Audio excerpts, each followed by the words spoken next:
What's up, YouTube? My name is Jose Alfonso Ventura, and I am here to review the highly anticipated movie, The Lion King. If you haven't seen the movie, do not watch this video. Well, if you've seen the original, you've seen the movie. No shade.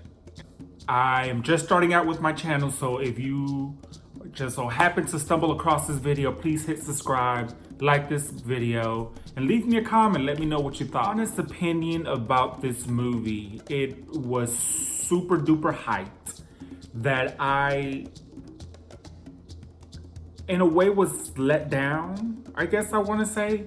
I really do feel that the movie was a copy and paste type situation. Didn't get that fantasy of, the jungle. Well, the fantasy was there, the jungle, the illustration, the CGI was amazing. Some of the characters looked like, okay, that's a CGI, or some of the characters looked like a puppet, like Scar. Yeah, Scar looked like a puppet, and in the way that he moved in certain scenes, I was like, you can tell it's more computerized. And I don't know if it was because of the particular theater that I was in, or if that's just the actual movie. However, it looked off. Also, the sound, the music overpowered what the characters were saying, and at times I really couldn't hear what was going on. And if there was a joke that was being said, the music at the moment was just overpowering the speaking, the dialogue of what we should have been hearing. I mean, I understand you need to have some background music for whatever the case may be, as I have some right now. But anyways, the editor should have edited that music down a notch or two more. Or maybe it could have been the theater. I don't know. I wish we could have expanded on someone else's story a little bit more. I know that the story is about Simba and his journey on, finding who he is and dealing with death at a young age. But at the same time, we could have expanded on the story on, who is Simba's mother, or give Nala a little bit more. Nala had a few extra lines, aka Beyonce. I love Beyonce. Anyone who knows me personally knows I love Beyonce.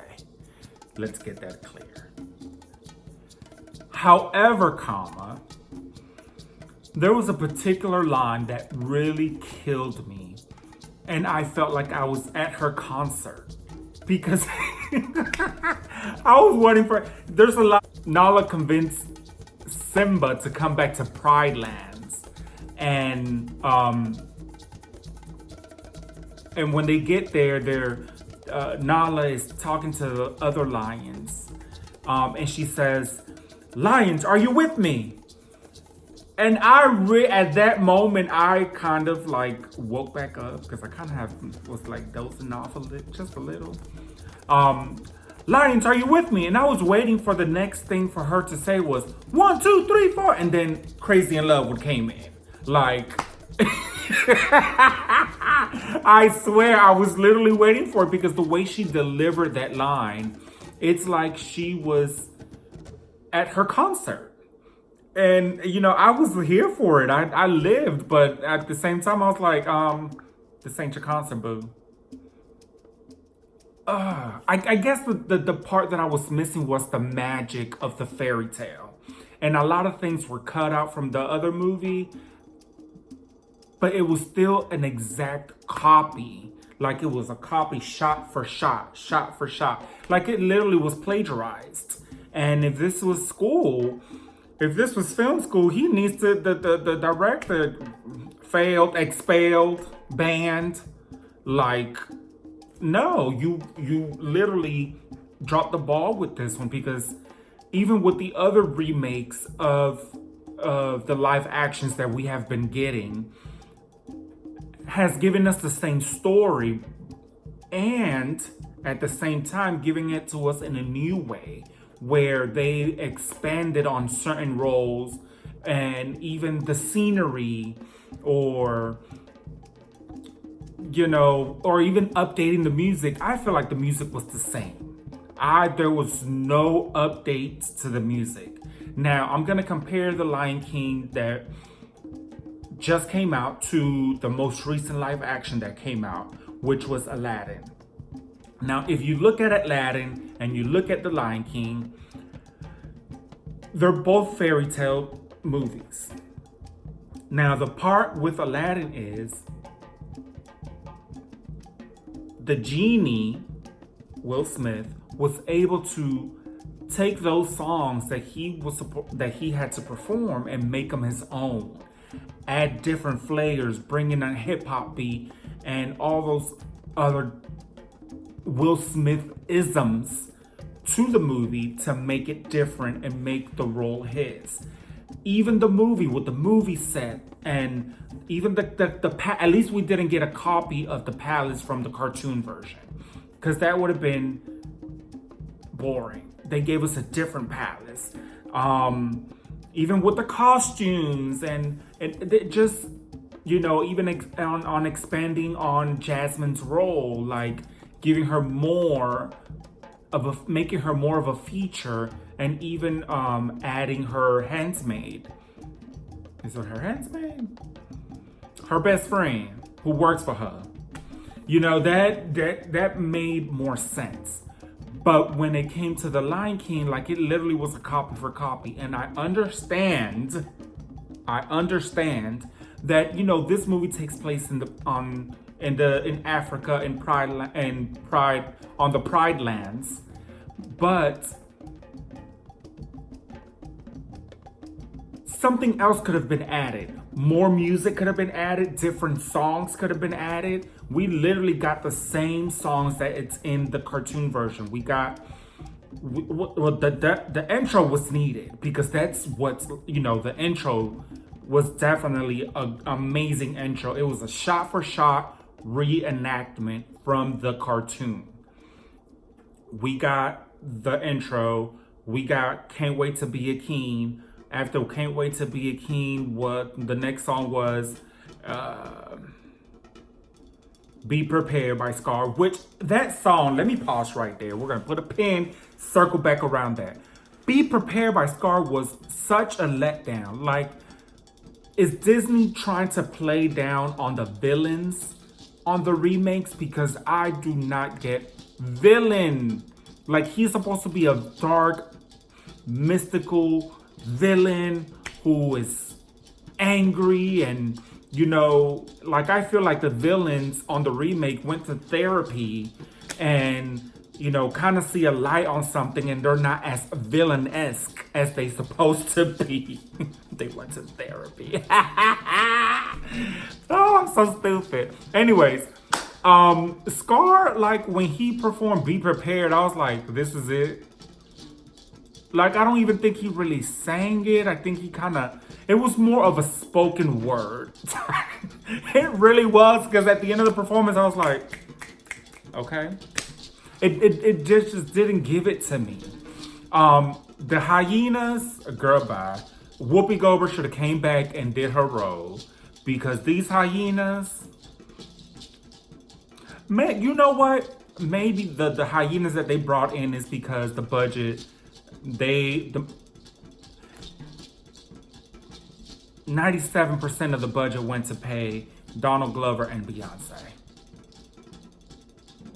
No shade. Anyways.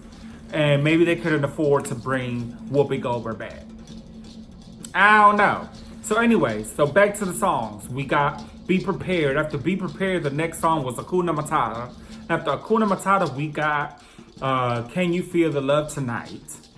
And after that, as the lions are running back to back home, when Nala finally convinces Simba to go back home, we hear Spirit by Beyonce. in the background. And then the movie ends. You know, the director really should have taken this in a different direction, still giving us the same story. The same story, but in a different way. Just as we get the same story in a different way with other songs on the Broadway version. The Broadway version, you get He Lives in You. That could have been a good song to add into this movie. That could have been a Rafiki song. Or, you know, even though the guy who played Rafiki, I don't know his name, may not be a singer or performer, but they could have brought somebody else in and had Rafiki, you know, singing it. But maybe it could have been another person. He Lives in You would have been a perfect song to interject when Rafiki says, he lives in you. Look here. Look deeper. But that would have been a great interjection of the song He Lives in You. Another good song would have been what is that other song that they do on the Broadway? It's a song that the Hyenas have. This would have been a good moment to highlight the Hyenas and why do they follow Scar, and why do hyenas eat anything, and why have they been so loyal to Scar or something? That could have been something extra, I guess I'm trying to say, for the movie. They could have added the hyena song in there. They could have updated some of the melodies of this song, like even with Prince Ali, the song was updated with the music, with the I Can't Wait to Be a King. Like, I feel like it was the same thing. Something else could have been added to it. At the end of the day, The Lion King is a fairy tale with a great message that is given to us. However, keeping in mind that it's a fairy tale, we could have still kept that fairy tale life to it. I guess the director was caught up in making it so realistic and lifelike that it was a letdown. It was a letdown because the cartoon version is so colorful and extra, and he could have brought that same pizzazz that the I Can't Wait to Be a King had on the cartoon version. He could have brought that easily into this movie. But he kept it so muted. It was so muted, like there was no color. The only color that we got was some damn flamingos. Which makes, even though there are flamingos in the original movie, but flamingo in the middle of a desert? Flamingos live in Florida. So if you could put a flamingo in the damn middle of the desert with some lions, we can add some more pizzazz. And hell, this is a fairy tale. Like, we already looking at a movie where animals are talking. Like, ugh. Okay, anyway. To me, this out from 1 to 10, this movie was, I have to rate it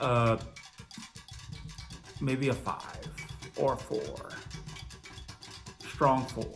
Another part that I did miss is when Timon, everybody is asking Timon and Pumbaa to go and distract the hyena so that they can get back in and, defeat Scar. He says, what you want me to do? Dress and drag and da-da-da? And then they do that little song. They cut that out. Like, that would have been so funny to add to it. There it is. This was Animal Planet with animals that were able to speak and sing. Period. Anyways, if you've seen the movie, let me know what your thoughts was. These are my thoughts. These are my opinions. Hey, it's all subjective, Let me know what you thought. Leave a comment below. If you haven't subscribed, hit subscribe. Give this a video a thumbs up. Peace.